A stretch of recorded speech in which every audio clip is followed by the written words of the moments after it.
Assalamualaikum. Today we will present and explain how we get the answer from each question from task 1, task 2 and task 3. Next. So let's move to the question 1. Okay, definition of outsourcing. The outsourcing inventory system is adopted by the firms to reduce the burden of manufacturing the components of the finished goods in-house, that is, within the organization. Thus, a system of buying the product or component from outside vendors rather than manufacturing internally is called an outsourcing inventory system. This definition is influenced by business jargons. Next question. Okay, second is advantages and disadvantages of your outsourcing method. So, the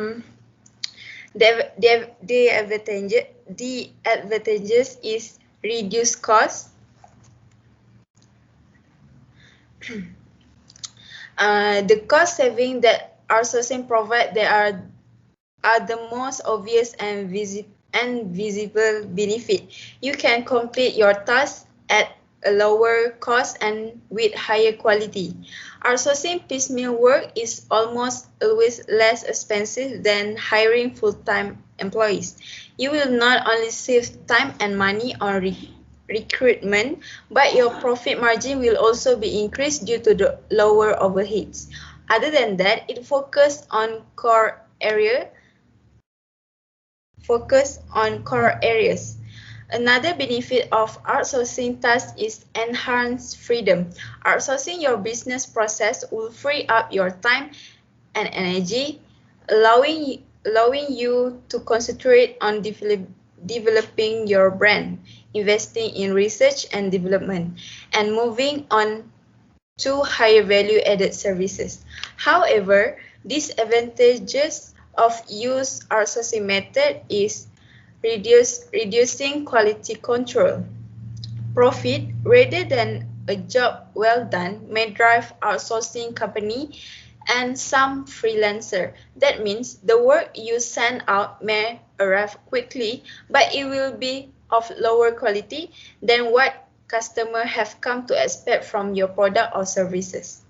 Customer may become enraged and if your vendors fail to meet customer demand on strict timelines, resulting in significant revenue loss. Moreover, is security risk. In this day and age of data protection, it is critical that you use customer data with caution. If you plan to use outsourcing process that require personal data, you may be placing the privacy of others. Not only that, other people also can easily access your sales data, which means when you hire a company to manage your inventory, you give them complete access to your sales data, which is private business information. So next question, the last question in task 1. Okay, an organization that uses outsourcing method is Google. Google is well known for its popular search engine, email service, web browser, and various online tools that we use daily at work, at home, and on the go. However, even Google top-notch team at 49,000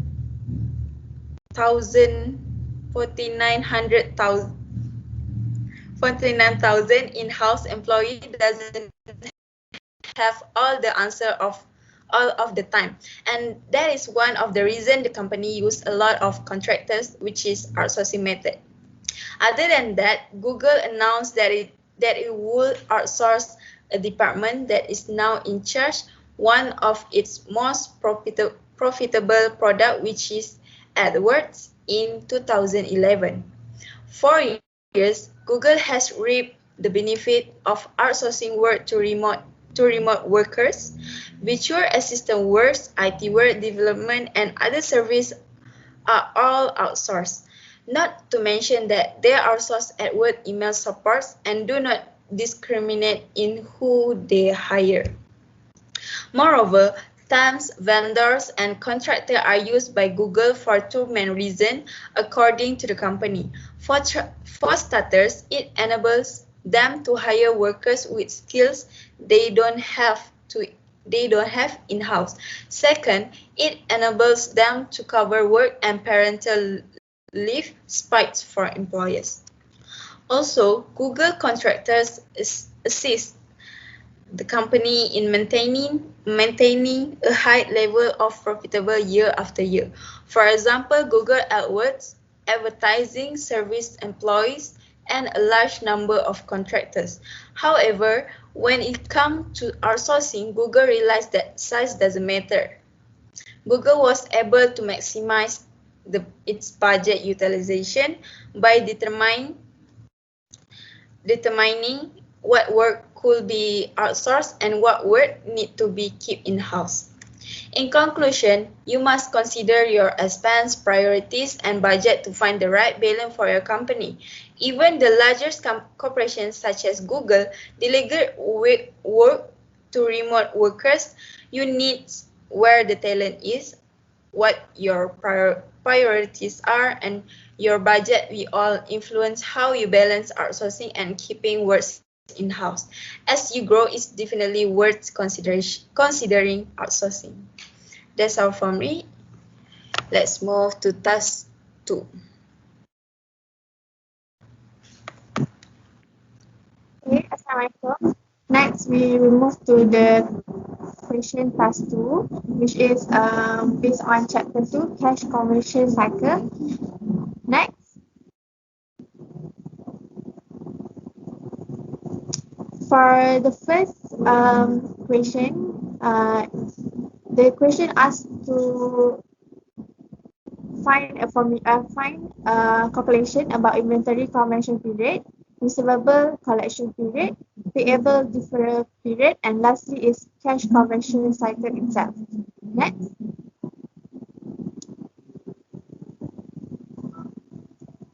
Okay, for question A, 1 Romans, we need to find inventory conversion period. The formula is inventory divide by sales per day, which is the inventory is 2,110,000 divided by 2 million ringgit divided by 365 days, and the answer is 38.5 days. The next question, they ask receivable collection period, and the formula is receivable divided by sales per 365 days. So the answer is 56.12. The next question is payable deferral period, and the formula is account payable divided by COGS, which is refers to cost of goods sales divided by 365, and the answer is 64.75. So the last one is cash conversion cycle, which is the formula is inventory conversion period plus receivable collection period minus payable deferral period. So the answer is 3.9.87 and the concrete is as 40 days. Next.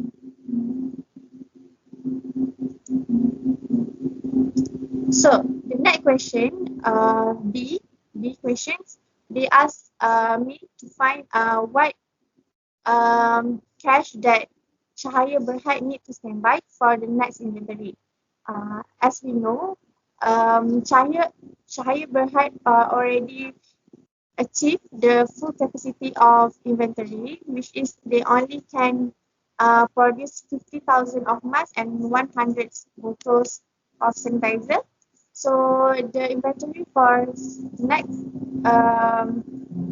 inventory is only 2,000, which is 2,100,000 10,000, which is the same amount for inventory, because as we know, they only can produce that maximum quantity. So the last one, the question asks the ways to reduce cash cycle conversions. So the first way is the processing and selling goods more quickly, because it can minimize to the amount of cash tied up in assets. And the next one is increase the company sale itself. It will maintaining or decreasing the inventory level. For example, they can try to get sales from online platform such as Shopee, Lazada. So the result, sales revenue will increase, then inventory conversion period will decrease. So the last one is try using a just-in-time production. Because in doing this process, it will allow suppliers to delay delivery of material until required by your company's production process. So at the end of the financial, the value of existing inventory will decrease. That's all the explanation for past two question. Next.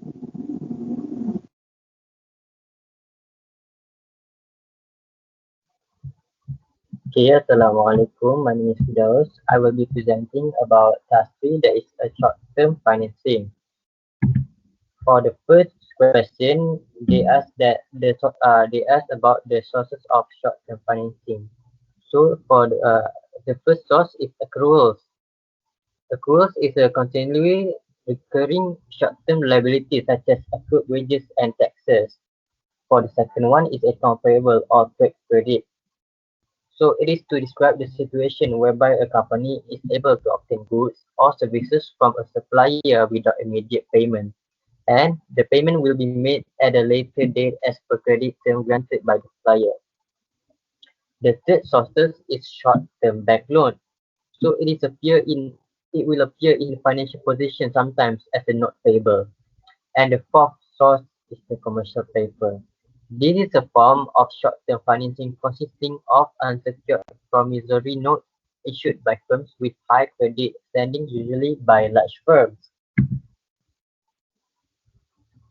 The next question is about the advantages and disadvantages of short-term financing. For the advantages of short-term financing, it can get refunds relatively quickly with lower flotation costs. And the second one is it can be transferred to long-term debts if the company faces financial problems. For disadvantages, with a long-term debt, interest rates will be relatively stable over time period. And the second disadvantages is firms may be at risk of default as a result of temporary economic conditions. For the last question is about the appropriate sources of short-term financing offered by a bank in Malaysia for Encik Furkan. So I suggest Maybank as the appropriate source of short-term financing. The main feature of short-term financing is the trading limit shall be made available at 166.67% margin position, and the second one is the margin call level is at 150%. The third one is if the values of the shares equality falls below 130%, the company will liquidate your position to raise the margin position to at least 150%. The fourth one is in the event of an outstanding position after 10 days, forced selling will be executed on all outstanding positions on 11 days. And the fifth one is you must hold a normal trading account with Maybank Investment Bank Berhad. And the document that is the standard trading application form, 2 photocopies of IC or passport, a copy of the latest annual income statement, or last 3 months salary slips, or the latest 3 months bank statements. So the short-term financing facility will be operated according to the supplementary terms and conditions apart from the normal trading terms and conditions by Maybank.